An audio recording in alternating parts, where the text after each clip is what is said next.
हर हर नर्मदे, नर्मदा मैया की जय। सबसे पहले तो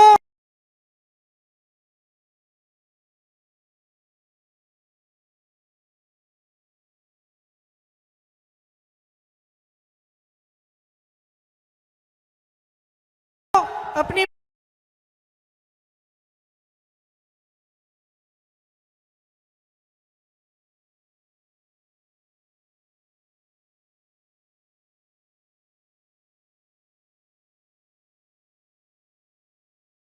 समय से इतनी कड़ी धूप में मेरा इंतजार कर रहे हैं, आप सबको बहुत बहुत धन्यवाद और इस सभा में आपका स्वागत।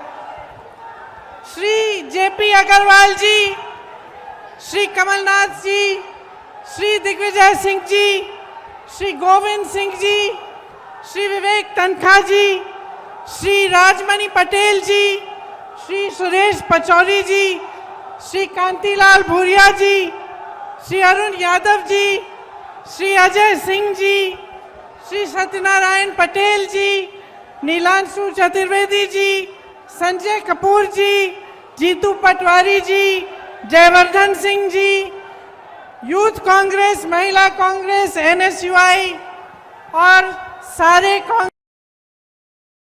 के कार्यकर्ता और जितने भी उपस्थित नेतागण हैं जो मंच पे बैठे हैं, जिनका नाम मैं नहीं ले पाई, उन सबका इस सभा में बहुत बहुत स्वागत। यहाँ आज महाकौशल की पावन और क्रांतिकारी धरती पर खड़े होकर मुझे बहुत गर्व हो रहा है। इस धरती ने क्रांति दूत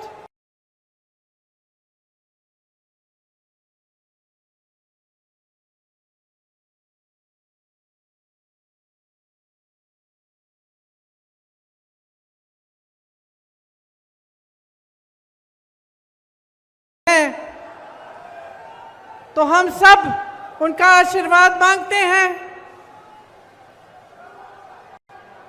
और इस धरती ने देश भर में आदिवासी संस्कृति का झंडा बुलंद किया। इसीलिए आज यहाँ खड़े होकर हम आराध्य बड़ा देव जी को प्रणाम करते हैं।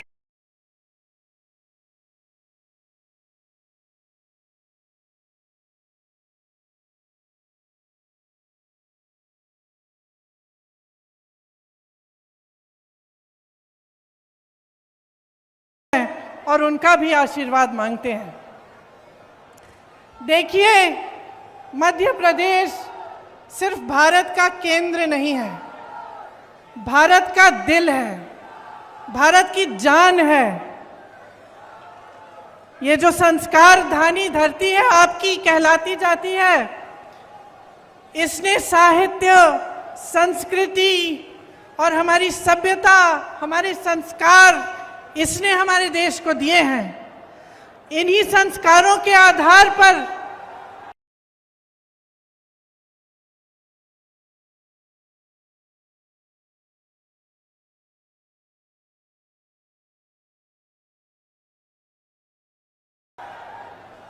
हमारा संविधान बना और ये जो आधुनिक भारत है, इन्हीं संस्कारों के आधार पर आगे बढ़ा।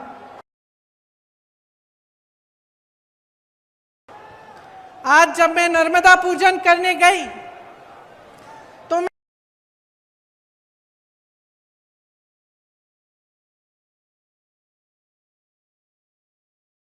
मैं सोच रही थी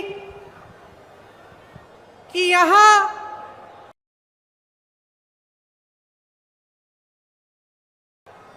इस नर्मदा मैया से, इस धरती से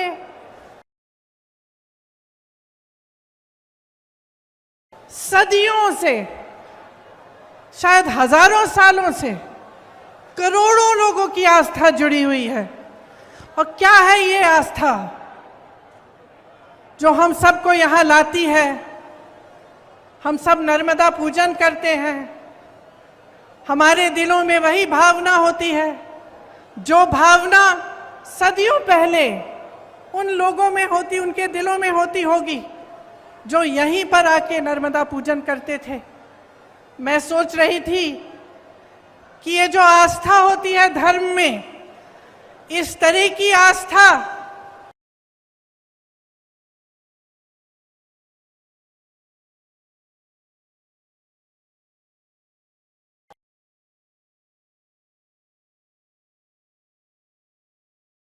क्यों नहीं है? ये कर्म कांड क्यों बन गया है कि चुनाव के समय आकर घोषणाएं हो जाती हैं, तमाम आपको वादे किए जाते हैं, लेकिन उन वादों में जो वादा करता है उसकी खुद की आस्था नहीं है, उसकी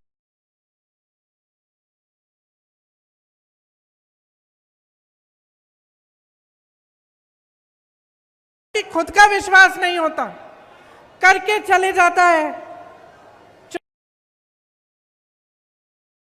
चुनाव हो जाता है, चुनाव जीत भी जाते हैं बड़े बड़े वादे करके, घोषणाएं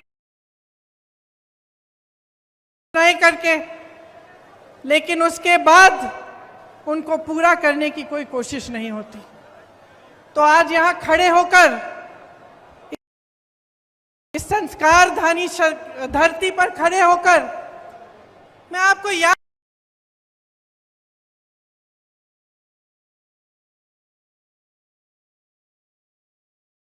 दिलाना चाहती हूं एक पुरानी राजनीति की, जिसमें हमारे नेता जो कहते थे वो करके दिखाते थे, जिसमें हमारे नेता सब कुछ न्योछावर करके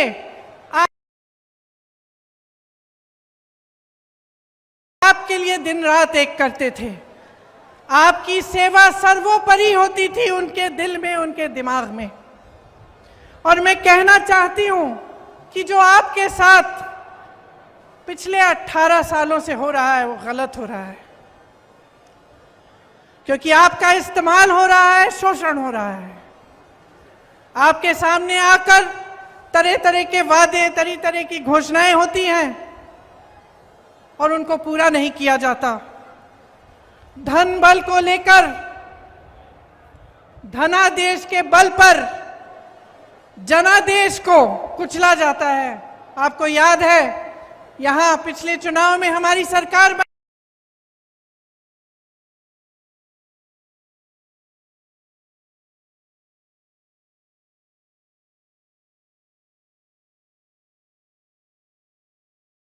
बनी थी, आपने बनाई थी, लेकिन जोड़ तोड़ करके, पैसे लगाकर, हर तरह की चीजों को करके भाजपा के नेताओं ने हमारी सरकार तोड़ी और अपनी सरकार बना दी।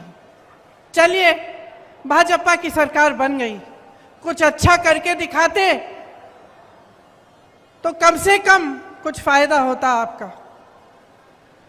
लेकिन मुझे खुद ताज्जुब हुआ, आज मैं अपने नोट पढ़ रही थी यहां आने के लिए, भाषण देने के लिए, तो मैं पढ़ रही थी कि कितनी बेरोजगारी है,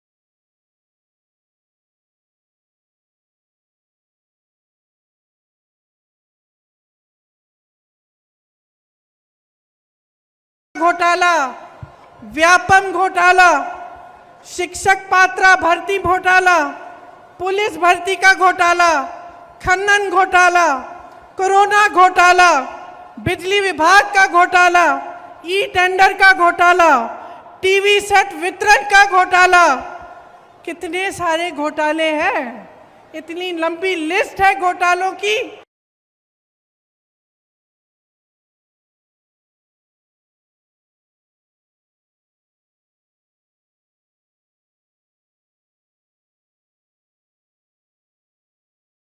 कि जो मोदी जी ने वो गालियों वाली लिस्ट निकाली उससे लंबी तो ये लिस्ट है।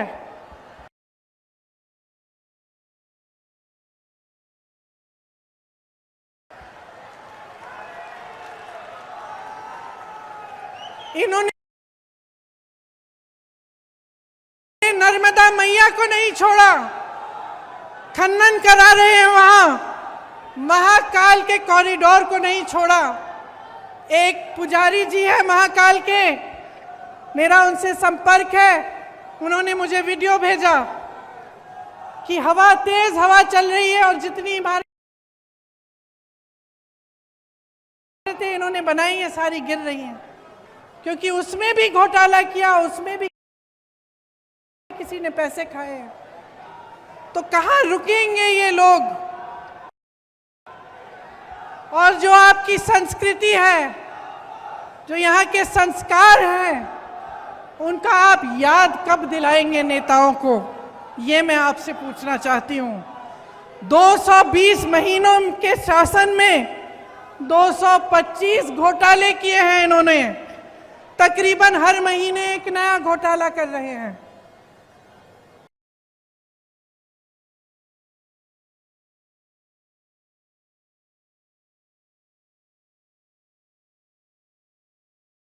इससे आपके जीवन पर क्या असर पड़ता है, कभी आपने सोचा है? हम सब कहते हैं, टीवी पे देख लेते हैं कि चलो घोटाला हो रहा है, कोई पैसे कमा रहा है कहीं पे, कोई नेता अपना बड़ा बड़ा महल बना रहा है, तो हम ये भी सोच सकते हैं भाई हमारा क्या, वो कमा रहा है, ठीक है कमा रहा है। लेकिन इसका बहुत बड़ा असर आप पे पड़ता है। जो भ्रष्टाचार होता है, इसका सबसे बड़ा असर पब्लिक पर ही पड़ता है, क्योंकि जहां पे जन सरकार का ध्यान होना चाहिए, मंत्रियों का ध्यान होना चाहिए, वहां से ध्यान हटता है।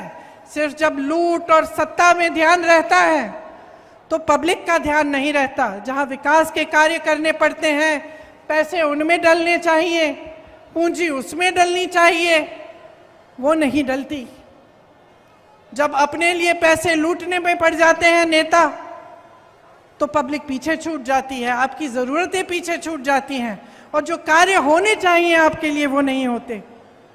18 सालों से ये सत्ता में है, तो आप सोचिए, जब इतने सालों से कोई सत्ता में रहता है तो एक आलस सा हो जाता है। वो सोचता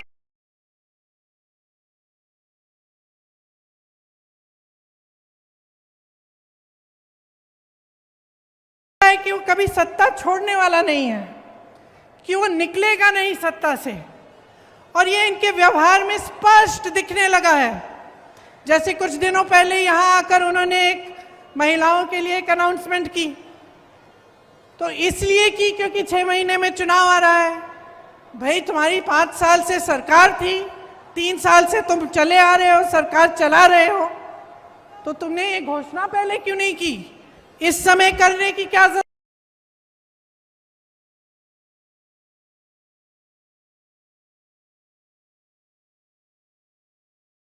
जरूरत है? तो ये इनका व्यवहार दिखा रहा है हमें कि ये सब कर्मकांड है। इनके दिलों में आपके लिए कोई आस्था नहीं है, कोई विश्वास नहीं है, अपनी ही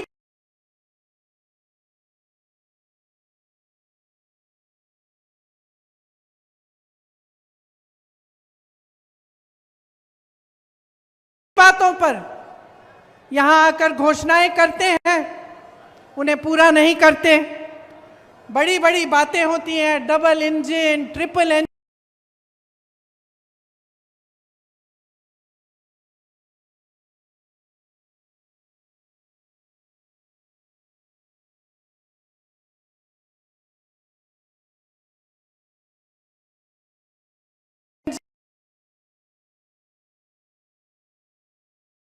भरवा नहीं पाते।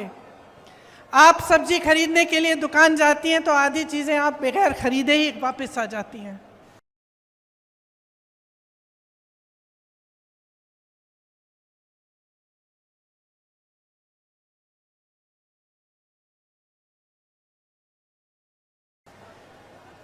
और महंगाई की मार सिर्फ महिलाओं को नहीं लेकिन सबको है। किसानों को देखिए, पेट्रोल डीजल के दाम इतने बढ़ गए हैं, जो भी इस्तेमाल करना पड़ता है, चाहे खाद हो चाहे कुछ भी हो, सब महंगा पड़ गया है। बहुत ज़्यादा महंगाई हो गई है आपके प्रदेश में, भयंकर।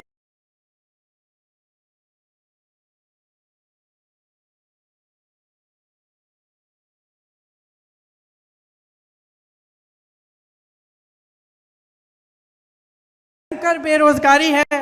जैसे मैंने कहा, शर्म की बात है कि एक सरकार 3 सालों में मात्र 21 सरकारी नौकरी दे रही है। तमाम पद खाली पड़े हुए हैं। हमारे नौजवान भाई बहन मेहनत करते हैं, पढ़ाई करते हैं भर्ती के इम्तिहानों के लिए, कुछ ना कुछ हो जाता है, घोटाला हो जाता है, कुछ ना कुछ लीक हो जाता है पेपर, कोई गड़बड़ हो जाती है। जितने पैसे उनके माँ बाप ने खर्चे उनके फीस पे, सब बर्बाद हो जाते हैं। जितने महीने उन्होंने पढ़ाई की वो सब बर्बाद हो जाते हैं। पेपर देते हैं, पेपर का कोई नतीजा नहीं निकलता,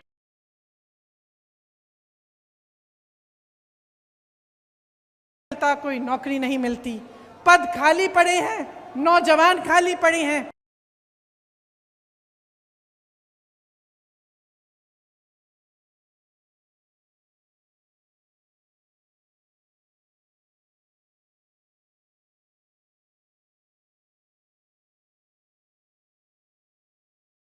लेकिन सरकार कुछ कर नहीं रही है।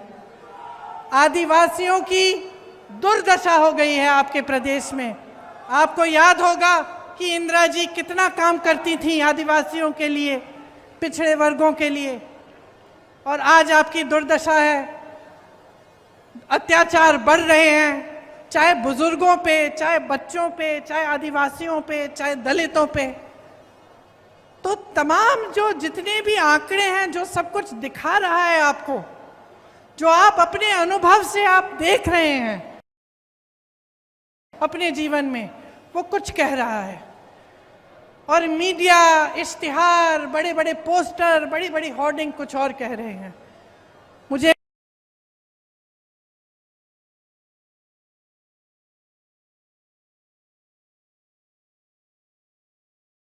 एक कहानी याद आई। एक किसान था, बहुत मेहनत करता था बेचारा, कड़ी धूप में जाकर खेती करता था।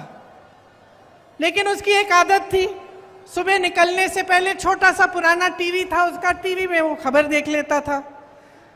तो एक दिन बड़ी धूप थी, खबर में आया कि बारिश आने वाली है। तो उसने कहा चलो आज सिंचाई नहीं करेंगे, आज तो खूब बारिश आएगी।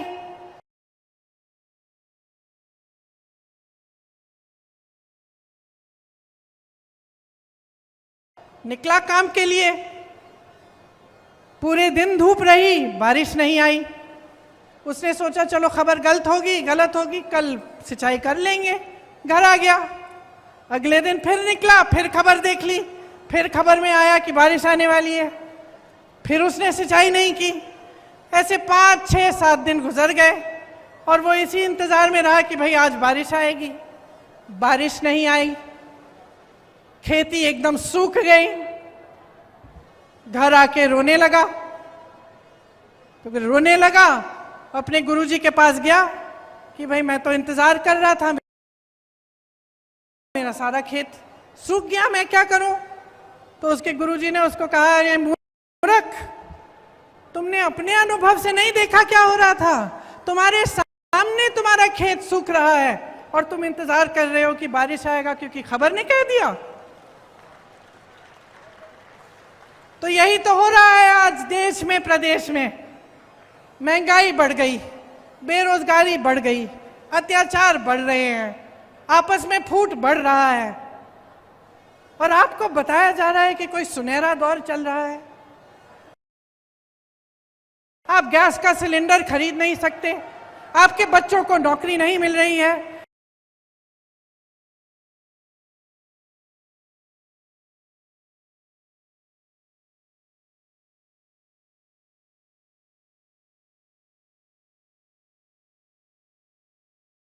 छत पे खड़े होकर हमारी रक्षा करते हैं, किसान के बेटे हैं। किसान के लिए सरकार ने कुछ नहीं किया। फसल का दाम नहीं मिलता, गेहूं, धान, सोयाबीन, सब्जियों का दाम नहीं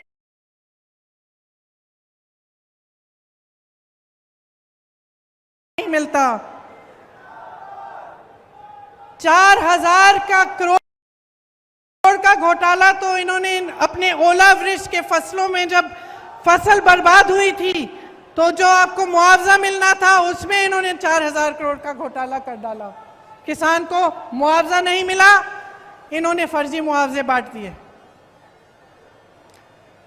तो देखिए, चाहे किसान हो, चाहे मेरी आदिवासी बहन भाई हो, जिनके खिलाफ अत्याचार बढ़ रहा है, जिनको कोंदो, कुटकी और अन्य उपज का दाम नहीं मिलता, जिनको वन अधिकार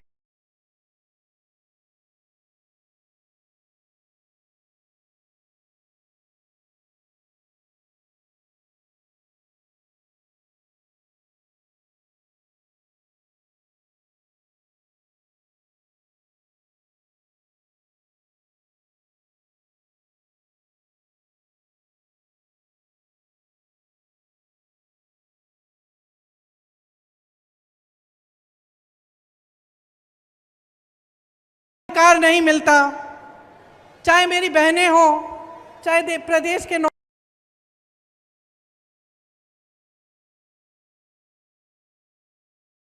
नौजवान हो, किसी के लिए कुछ नहीं हो रहा है। ये सरकार चली है तो घोटालों के लिए चली है, भ्रष्टाचार करने के लिए चली है। और जैसे हमने भाजपा के नेताओं को पूरे देश भर में देखा है, सत्ता के लिए कुछ भी कर डालेंगे। मुझे अफसोस है कि मध्य प्रदेश के हमारे भी कुछ ऐसे नेता थे जो सत्ता की वजह से छोड़ के चले गए, अपनी विचारधारा भूल गए। तो अब देखिए, आपके प्रदेश के मुख्यमंत्री घोषणावीर जी हैं।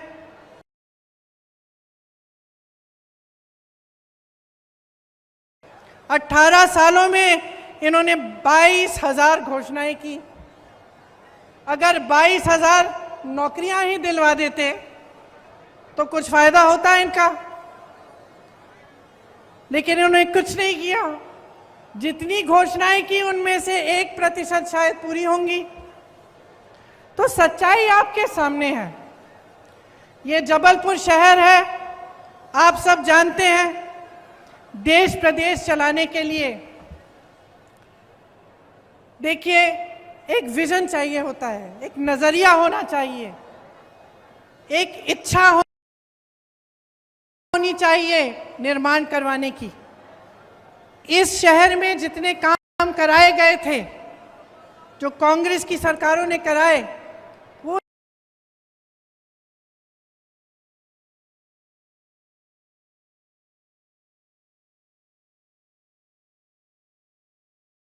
एक नजरिए के साथ कराए आपके विकास को लाने के लिए। जवाहरलाल नेहरू जी, उन्होंने देश में IIT जैसे बड़े संस्थान बनाए। इंदिरा जी ने हरित क्रांति कराई। राजीव जी ने आधुनिक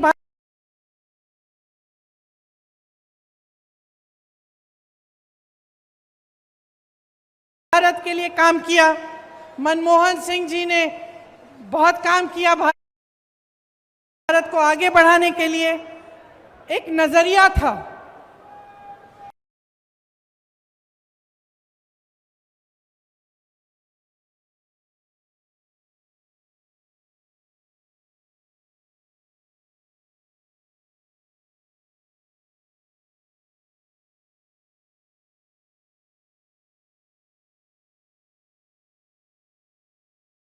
रखती है, विश्वास रखती है पब्लिक में, और एक जो सत्ता में आस्था रखती है।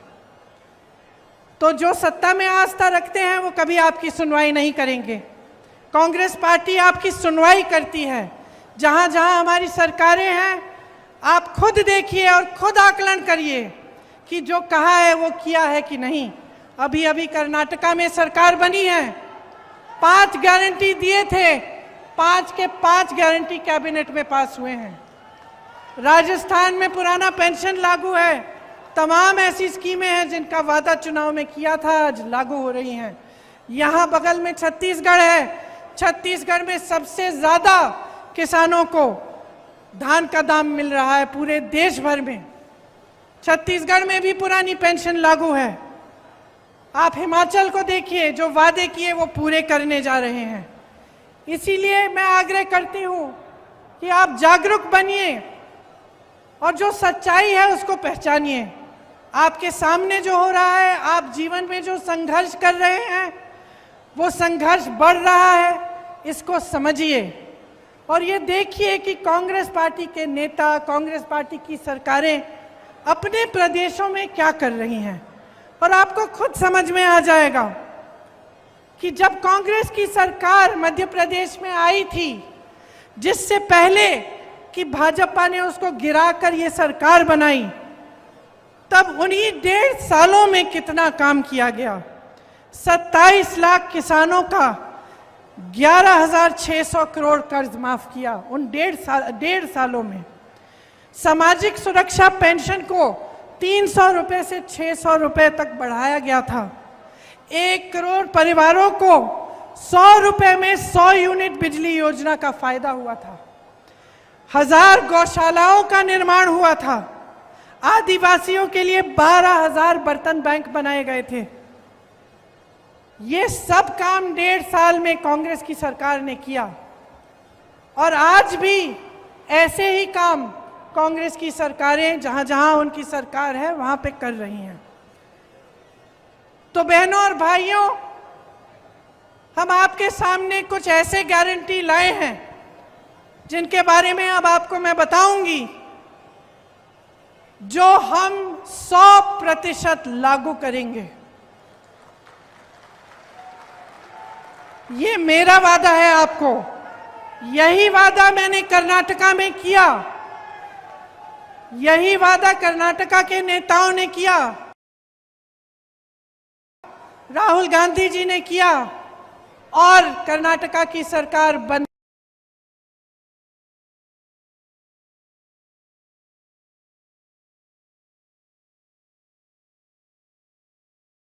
ही उस कैबिनेट ने पास किया हुआ है।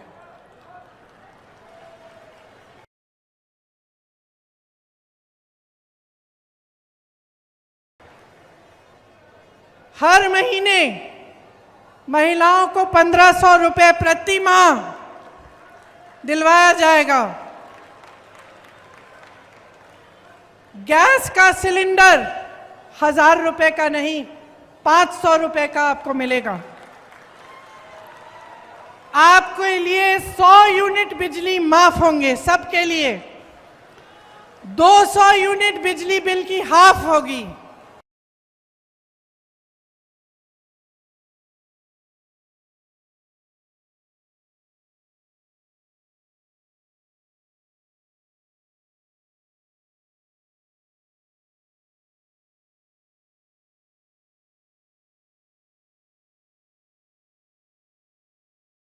मतलब आधी। हम मध्य प्रदेश में भी पुराना पेंशन लागू करेंगे। आपका दर्द हम समझते हैं,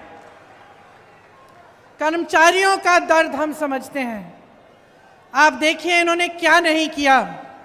आर्मी में भी इन्होंने 4 साल का वो कर दिया है, कर्मचारियों का पेंशन कटवा दिया है। तो हम कह रहे हैं कि सरकारी कर्मचारी सारे सुन लें, पुरानी पेंशन लागू होगी। जो किसान कर्ज माफ करने का काम हमने शुरू किया था, उसको पूरा करेंगे, और जो बचे हुए किसान हैं उनका ऋण माफ किया जाएगा।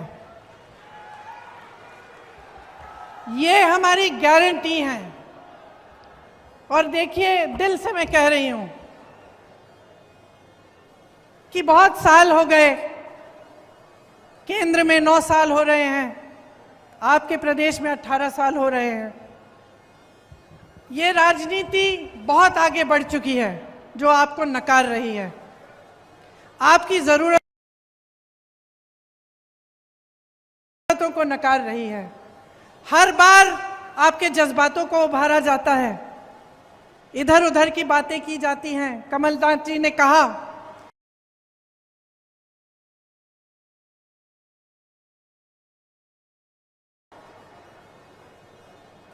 हम भारतीय हैं, हम सबके लिए धर्म से बड़ा कुछ नहीं है, हमारी आस्था से बड़ा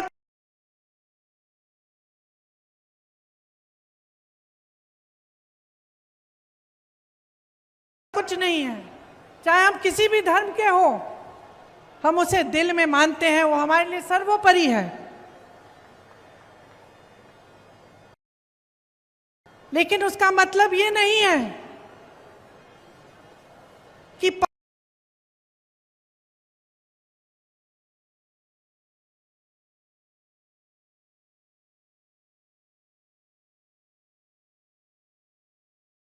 पब्लिक को बहकाया जाए, कि पब्लिक के जज्बातों को उभार कर वोट मांगा जाए, उसका मतलब नहीं है। और अगर नेता ऐसा कर रहा है या एक राजनीतिक दल बार बार ऐसा कर रहा है कि चुनाव का समय आया, आपके जज्बात उभार दिए, आपकी काम की बात नहीं की, तो आप उनकी आदत बिगाड़ रहे हो। वो तो है ही बिगड़े, क्योंकि आपको बार बार जज्बातों पर उकसा रहे हैं, लेकिन आपका काम नहीं कर रहे हैं। लेकिन आप बिगाड़ रहे हो क्योंकि आप बुरी आदत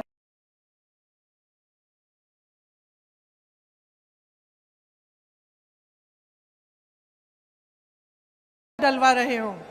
उस नेता को कभी ये एहसास नहीं होगा कि अगर वो आपका काम नहीं करेगा तो उसको सत्ता छोड़नी पड़ेगी।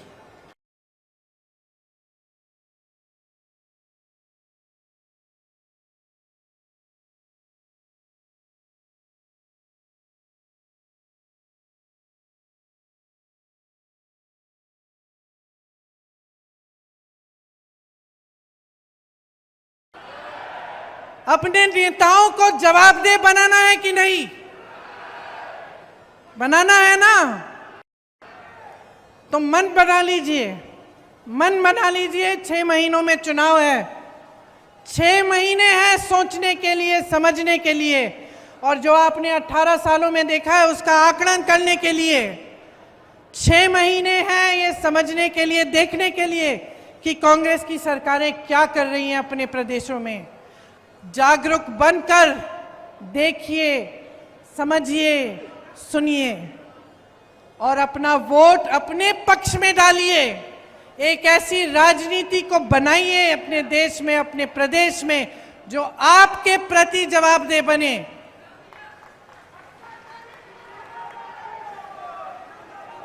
बहुत हो गया ये भ्रष्टाचार, आपको गुमराह करने का बहुत काम हो गया।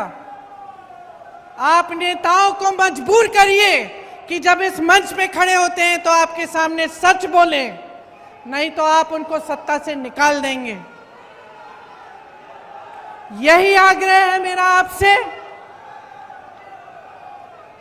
और खामखा चुनाव की वजह से मैं यहां खड़े होकर किसी की आलोचना करने नहीं आई हूं, मैं सिर्फ आपको जागरूक करने आई हूं। मैं आपसे वोट मांगने नहीं आई हूं, मैं आपसे जागरूकता मांगने आई हूं, क्योंकि मैं जानती हूं कि कितने संघर्ष के साथ, कितनी मुसीबतों का सामना करके कितनी मुश्किल से निर्माण होता है। किसी चीज को बनाने में क्या नहीं लगता, खून पसीना लगता है। मेरे परिवार के सदस्यों ने खून दिया है इस देश को बनाने के लिए। तो मैं जानती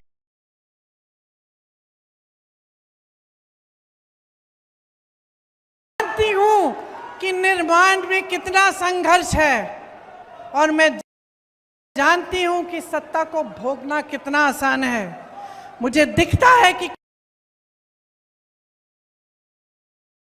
क्या हो रहा है, और मैं चाहती हूं कि जो मुझे दिख रहा है वो आपको भी दिखे, सच्चाई दिखे, और सच्चाई के आधार पर, अपने भविष्य के आधार पर, अपने देश और अपनी देश के प्रति आस्था और भक्ति के आधार पर आप अपना वोट डालें। इसलिए आज हमारे प्रचार का, शायद हमारी प्रचार का शुरुआत है। मैं बहुत सौभाग्य की बात मानती हूं कि ये शुरुआत नर्मदा मैया के तट पर हुआ।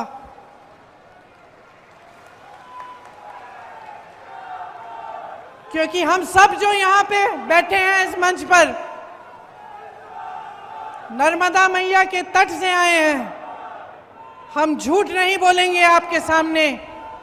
हमारी एक ही सच्चाई है, हम देश के लिए समर्पित हैं, आपके लिए समर्पित हैं और पूरी निष्ठा से, प्रेम से आपके लिए दिन रात काम करेंगे।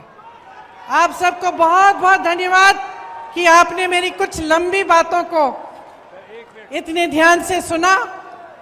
मेरी आशा है कि इन पर ध्यान भी आप घर जाकर भी देंगे और थोड़ा समझने की कोशिश करेंगे कि आपकी भलाई के लिए ही मैंने ये सब बातें कही। बहुत बहुत धन्यवाद। जय हिंद।